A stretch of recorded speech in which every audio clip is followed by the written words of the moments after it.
Ya, ada apa namanya iguana ya, iguana, macam-macam burung, terus ada ular, kucing, apa tuh Pak? kucingnya kucing Persia. Kucing Persia. Ya. Terus beberapa akuarium saya lihat di sini. Jadi saya bayangin ini Pak rumah atau kebun binatang nih Pak.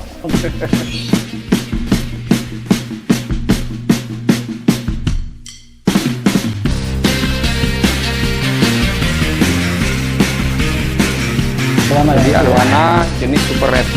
Oke. Jadi ini lupa saya ikan yang ini namanya paling tinggi. Kalau ini lovebird. Lovebird. Iya, lovebird. Sakit ya? Lumayan Pak. Oh, jangan. Kalau mau coba-coba Pak. Ini jinak Pak. Jadi kalau kepalanya tapi masih kecil. Dua ya? Ini dua. Jadi ini ular ball python juga. Jadi masih kecil.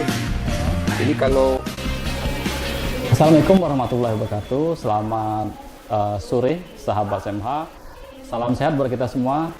Hari ini alhamdulillah kita dapat berkunjung ke rumah Pak Sarif ya. ya, betul. Muhammad Sarifuddin SKM Mars. Beliau adalah karyawan SMH yang sudah mengabdi selama 18 tahun ya Pak? Ya, lebih kurang. Lebih 18 tahun. Tadi kita sudah diajak Pak Sarif keliling-keliling rumah ini Pak ya? Ya, Ada apa namanya iguana ya, iguana, macam-macam burung, terus ada ular, kucing, apa tuh, Pak? kucingnya kucing Persia. Kucing Persia. Iya. Terus beberapa akuarium saya lihat di sini itu sahabat SMH itu baru binatang-binatang yang dikurung oleh Pak Sarif. Belum lagi binatang yang tidak dikurung, seperti nyamuk, semut, dan banyak lagi. Jadi saya bayang ini Pak rumah atau kebun binatang nih Pak. Ya. Tapi tidak apa, tidak saya jawab itu. Yang mau saya tanyakan ini bagaimana Bapak membagi waktu dengan kesibukan Bapak dengan keluarga terhadap ini tempat kerjaan dan memelihara semua binatang di sini Pak. Baiklah, terima kasih Pak Suhaimi. Jadi pada prinsipnya kita ini kan menjalani hidup itu apa adanya. Jadi ketika kita memang harus dituntut untuk melaksanakan tugas kita sebagai abdi negara, tentu kita melaksanakan dengan maksimal, dengan optimal. Tapi ketika kita pulang ke rumah, kita juga meluangkan waktu untuk keluarga. Iya.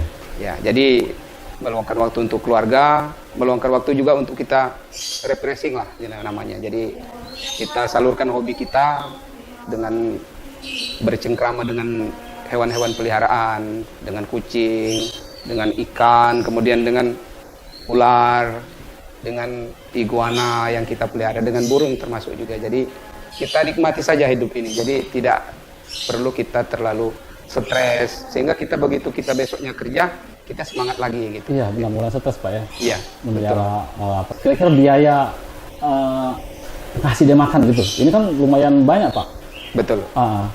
Kalau masalah biaya makan itu rahasia itu Pak. Jadi yang penting kita enak dan enjoy menikmatinya. Jadi kalau kita pikir-pikir mau biaya makan mungkin cukup lumayan ya untuk ukuran kita pegawai negeri. Tapi yakinlah bahwa justru kita dengan mencintai hewan-hewan yang ada, dengan memberinya makan, insya Allah itu ada saja rezekinya Pak.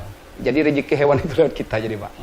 Ya, jadi kita tidak perlu memikirkan mau makan apa. Termasuk juga kebetulan hewan-hewan yang saya pelihara ini adalah hewan-hewan yang kalau tidak dikasih makan dalam waktu yang tidak terlalu lama dia tidak jadi masalah. Misalnya seperti ular.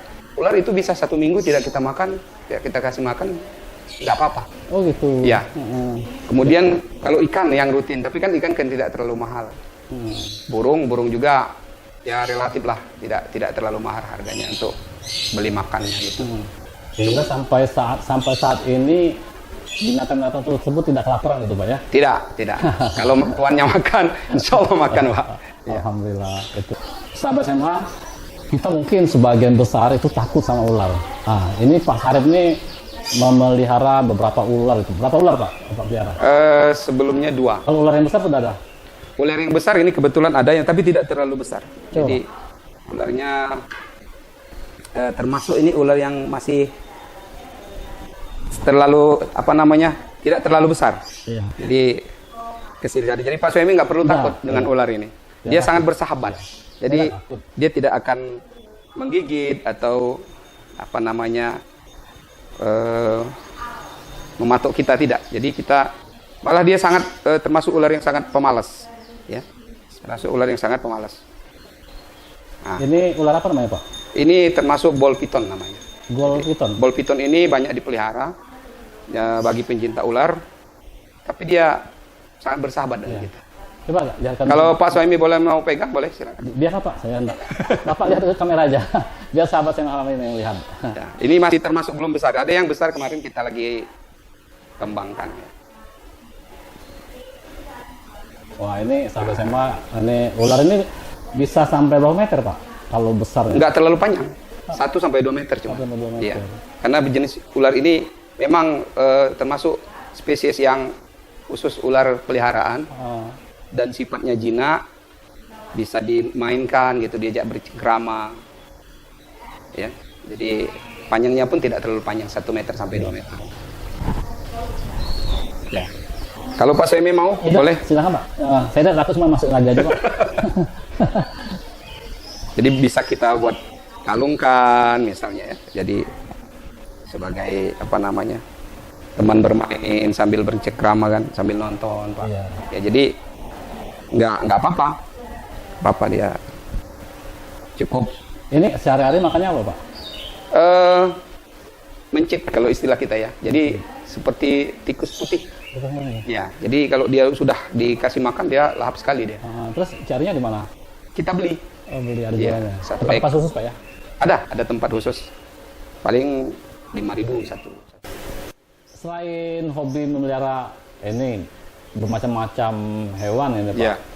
Apa punya hobi lain? Misalnya saya lihat di Instagram ya, Iya. di Facebook Bapak naik sepeda gitu, Pak. Ada keinginan tuh jual tempe sepeda?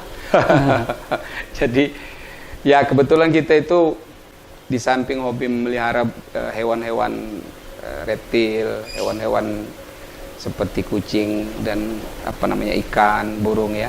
Kita juga sehari-hari kalau hari Sabtu, hari Minggu kita ikut kegiatan olahraga sepeda, Pak. Goes, Pak ya? Goes. Jadi ada komunitasnya, sesama teman-teman di komplek ini kita ajak bersama-sama bersepeda Pak, menikmati, kadang masuk ke daerah-daerah yang Terpencil. perlu tantangan, misalnya banyak-banyak apa namanya kerikil, banyak jalan berliku, jadi asik Ini Pak. komunitasnya di seputar komplek ini ya? Di kompleks ini Pak. Oh gitu. Jadi sekitar orang 15 yang aktif itu. Selain itu, Pak, hobinya? Nah selain itu sebenarnya tidak terlalu hobi, tapi untuk keseimbangan ya. Jadi katanya di dalam jiwa yang sehat tentu kita harus mengimbangi dengan olahraga, jadi tubuh sehat. Jadi selain bersepeda kita ikut juga buat badminton. Main badminton, kebetulan di depan rumah kita ada lapangan. Kemudian kita ada jadwal setiap malam Senin, atau nanti kemungkinan kita rubah malam Sabtu, Jumat malam. Jadi ada kegiatan main bulu tangkis indoor. Sahabat SMA, kita kembali lagi dengan Pak Sarip. Pak Sarip ini pernah mendidik ke sekolah dasar di Pulau Gemantung. Iya betul. Lahir situ ya, Pak? Lahir di situ kebetulan. Itu di Pulau Gemantung. Terus SMP-nya di Tanjung Lebu Oki. Ya. Terus SMH di Kayagung. Terus melamatkan sekolah Akper. Jadi Bapak perawat ya? Perawat. Perawat. Ya, asli perawat. Yayasan Pembina Palembang. Sahabat pembina, alumni silakan sapa Pak Sarip. Terus masuk lagi Universitas Kader Bangsa dan Universitas Respati Indonesia. Respati Indonesia di mana, Pak? Kalau Respati Indonesia itu di Jakarta, Pak. Di Jakarta. Di Jakarta. Ini ambil S2-nya. Strata 2 ya? Ya. Jadi sampai SMH perjalanan pendidikan Pak Sarip cukup panjang ya. Saat ini beliau memiliki seorang istri dan 3 orang anak. Ya. Ada yang masih sekolah, Pak? Kebetulan yang tua baru selesai kuliah, Ya. yang kedua sedang menyusun skripsinya, yang ketiga baru kelas 3 SMA. Terus ini Mungkin sahabat SMH juga pengen tahu sih bagaimana masa kecil Bapak ketika ini masih anak-anak. Mungkin ada yang bisa Bapak ingat gitu Pak. Yang paling berkesan waktu kecil itu adalah saat kita main kasti, Pak. Main kasti? Iya. Jadi main kasti itu kebetulan kita menunggu giliran untuk memukul bola.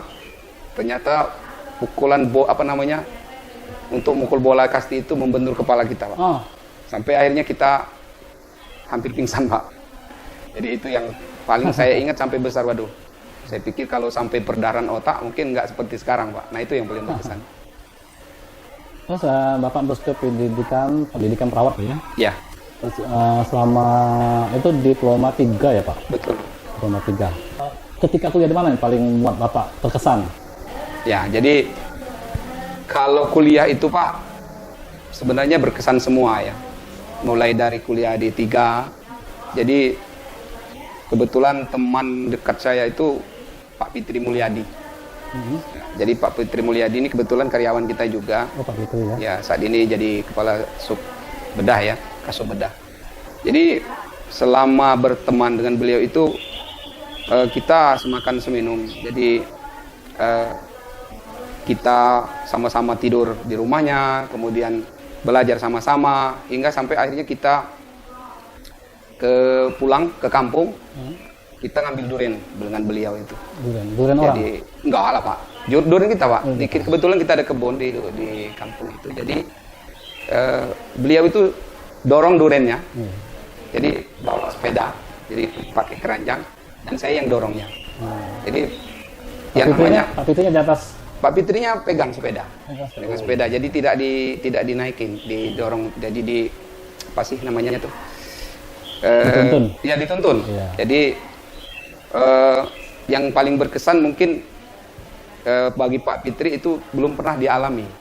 Jadi begitu ternyata kehidupan di desa itu seperti itu ya. Jadi di kampung Bapak itu duriannya? Ya, di kampung kita. Dan dia makan durian itu sampai puas. Nah itu jadi yang berkesan bagi saya dan bagi beliau. Nah kemudian hal berkesan juga selama kuliah. Kalau kita dulu kan Pak dituntut supaya kita punya skill Pak ya. Jadi pertama sekali kami bersama Pak Fitri itu melakukan sunat Pak. Jadi kebetulan keluarga yang calon besan itu minta disunat. Oh dia mau nikah? Anak-anak. Jadi kita sunat. Dan kita sunat bersama dengan beliau, dengan Pak Fitri, sampai akhirnya kita kasih obat. Nah karena lucunya dulu, karena namanya gin itu kan biasanya penghilang rasa sakit Pak. Iya. Antalgin. Kan. Nah, yang kita kasih itu rupanya baralgin Pak.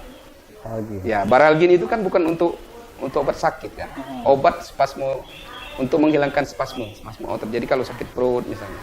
Nah seperti itu. Jadi sampai sekarang itu yang membuat kami terkesan dan tidak bisa melupakan 2 kejadian itu Pak. Sampai sekarang. Dan alhamdulillah yang kami sunat itu sekarang sudah jadi polisi. Sudah polisi? Ya, jadi sudah menjabat sebagai Kapolsek kalau nggak salah. Ya mungkin gara-gara salah jin tadi Pak? Mungkin juga Pak. Mungkin juga Pak. Terus setelah Bapak kerja, terus Bapak berniat untuk melanjutkan lagi S1 Pak? Ya. Dan melanjutkan lagi S2. Betul. Itu yang ada dalam pikiran Bapak apa Pak? Kalau S2 itu Pak, kalau S1 biasa saja. Mungkin saya pikir karena di sini ya kuliahnya. Tapi kalau yang S2, saya pikir terkesan dengan teman-teman sekuliahan kita Pak. Jadi kebetulan dulu kan sekolah untuk administrasi rumah sakit ini masih belum banyak Pak ya. Yang swasta pun ada di Jakarta. Nah, posisinya saat itu kita baru hidup Pak. Jadi baru mencoba untuk hidup berkeluarga di satu sisi. Di sisi lain kita dituntut untuk supaya kita bisa menambah ilmu Pak. Nah, kebetulan waktu itu Dr. Alsen itu menawarkan. Waktu itu Pak Dr. Asel direktur sudah? Iya, waktu itu beliau direktur umum kalau nggak salah. Ya, beliau menawarkan siapa yang mau ikut. Nah, saya ikut mendengarkan dari teman juga, ternyata ada kesempatan itu dan saya coba-coba ikut Pak. Alhamdulillah bisa ikut bersama teman-teman kuliah yang lain, termasuk dari Direktur Muhammadiyah, Direktur Rumah Sakit Bayangkara, Direktur Rumah Sakit Bunda Prabu Muli, dan Direktur Rumah Sakit Akagali kalau nggak salah waktu itu. Jadi Rumah Sakit Kundur. Jadi kita ikut menang, Pak. Ikut menangnya itu kalau lagi makan ikut enak, Pak. Nah, jadi karena posisi kita kan kita bukan apa-apa, jadi alhamdulillah Kuliah bayar sendiri, Pak? kuliah bayar sendiri, Pak. Alhamdulillah kita bisa ikut, dan kuliahnya dulu kan sistem kelas blok. Jadi belajar kadang di sini, kadang kita ke Jakarta. Dan kuliahnya itu satu periode di sini, nanti minggu ke depannya kita kuliah di Palembang, Pak. Itu begitu ininya, Pak. Nah, dengan kesibukan Bapak di keluarga, terus ada beberapa binatang yang peliharaan cukup banyak ini bagi saya. Iya. Dan status Bapak seorang leader, apalagi sekarang ini di instalasi gawat darurat, Pak ya? Betul. Saya membayangkan kalimat gawat, sudah gawat, darurat lagi, Pak. Darurat lagi. Itu bukan main-main, Pak, daerah itu. Betul. Iya. Jadi seperti yang awal saya katakan tadi, bahwa kita hidup ini adalah, menurut siapa itu penyanyi itu kan, hidup hanya satu kali, Pak. Iya. Untuk di dunia ya, Iya. bukan untuk selanjutnya hidup, kalau selanjutnya sampai ke akhirat. Tentu kita nikmati saja, Pak. Jadi kalau yang berkaitan dengan tugas, namanya kita abdi negara, itu kita 24 jam standby, Pak. Walaupun secara fisik mungkin kita 12 jam kerja ya. 8 jam kerja. Iya. Nah, jadi ketika memang kita di rumah, walaupun posisi kita di rumah, kita tetap menikmati itu. Tapi ketika memang ada panggilan, misalnya ada hal-hal yang perlu kita harus datang ke rumah sakit, ya kita harus datang segera. Karena itu menyangkut tugas. Karena namanya kita di negara ini, kita 24 jam dituntut untuk bisa mengatasi segala hal yang berkaitan dengan pelayanan kepada masyarakat. Terlebih itu di emergency, Pak, di IGD, Pak, di instalasi gawat darurat, yang memang kita dituntut untuk selalu reaksi cepat, merespon dengan cepat segala masalah-masalah yang berkaitan dengan pelayanan di gawat darurat. Mungkin ini yang terakhir, Pak, seandainya dengan semua yang Bapak raih saat ini, terus dengan semua yang Bapak nikmati saat ini, kira-kira kepada siapa Bapak mau berterima kasih? Ya, pertama kita berterima kasih kepada Allah Subhanahu wa taala, Tuhan yang Maha Esa, karena segala sesuatunya itu berasal dari Beliau dan akan kembali ke Beliau. Jadi konsep itu harus tetap tertanam, bukan saja kepada diri kita sendiri, tetapi anak-anak kita juga. Jadi sehebat apapun orang, setinggi apapun jabatan orang, kalau orang itu tidak bersyukur atau merasa dirinya tinggi, itu akan sia-sia, Pak. Jadi yang kita terapkan di dalam kehidupan hidup sehari-hari itu adalah tetap rendah hati, tetap mensyukuri apa yang diberikan oleh Allah Subhanahu wa taala. Sehingga apapun yang kita miliki itu kita jalani saja, kita syukuri, sehingga kita tidak mudah stres. Kemudian kita menjalaninya penuh dengan keceriaan dan kegembiraan. Kemudian yang kedua, saya patut bersyukur dan merasa bangga karena memiliki orang tua yang selalu memberikan support untuk anak-anaknya untuk maju. Sehingga saya sebagai anaknya, alhamdulillah dapat menyelesaikan pendidikan. Kemudian yang ketiga, saya patut bersyukur dan rasa berterima kasih yang sedalam-dalamnya kepada istri saya dan tentunya anak-anak juga atas support mereka. Ya, itu saja mungkin, Pak. Terima kasih Pak Sarip atas waktu yang telah diberikan. Demikianlah sahabat SMH, bincang singkat kita dengan Pak Muhammad Sarifuddin SKM Mas. Beliau adalah pegawai SMH yang telah mengabdi SMH sekitar 27 tahun ya Pak ya? Iya. Semoga dengan adanya acara ini dapat memberi motivasi pada kita semua, dan bermanfaat. Demikianlah. Wassalamualaikum warahmatullahi wabarakatuh. Salam sehat.